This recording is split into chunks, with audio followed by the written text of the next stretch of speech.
చీకటి రాత్రి చంద్రుడు మబ్బుల్లో దాగి ఉన్నాడు. విక్రమార్కుడు భుజాన బేతాళుని వేసుకుని వెళ్తూ ఉన్నాడు. బేతాళుడు ఒక కథ చెప్పడం ప్రారంభించాడు. ఒక రాజ్యంలో ధర్మవర్మ అనే యువరాజు ఉన్నాడు. ధైర్యవంతుడు, రూపవంతుడు. పక్క రాజ్యంలో మాధవి అనే అందమైన రాకుమారి ఉండేది. ఆమె తెలివైనది, దయగలది. ధర్మవర్మ, మాధవి తొలిసారి ఒక పండుగలో కలిశారు. చూపులు కలిశాయి. వారి హృదయాలు ఒకటయ్యాయి. రాజకీయ ఒప్పందాల కారణంగా మాధవిని మరొక రాజుతో పెళ్లి చేయాలని నిర్ణయించారు. ధర్మవర్మ మనసు ముక్కలైంది. బాధను తట్టుకోలేక ధర్మవర్మ రాజ్యాన్ని వదిలి ఒంటరిగా అడవిలోకి వెళ్లిపోయాడు. మాధవి పెళ్లిని తిరస్కరించి ధర్మవర్మను వెతుక్కుంటూ అడవిలోకి వచ్చింది. చివరికి వారు అడవిలో ఒకరిని ఒకరు కలుసుకున్నారు. ఆనందంతో కన్నీళ్లు పెట్టుకున్నారు.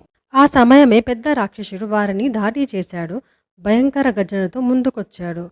ధర్మవర్మ ఖడ్గం తీయగా రాక్షసుడి మీద దూసుకెళ్లాడు. రాక్షసుడి బలం అపారమైన, పోరాటం ఘోరమైనది. కానీ ధర్మవర్మ ధైర్యంగా పోరాడాడు. రాక్షసుని చంపి తర్వాత ధర్మవర్మ తీవ్రంగా గాయపడ్డాడు. మాధవి అతని గాయాలను చూసి కన్నీళ్లు పెట్టుకుంది. మాధవి అతని ప్రాణాల కోసం తన ప్రాణాన్ని త్యాగం చేయాలని నిర్ణయించుకుంది.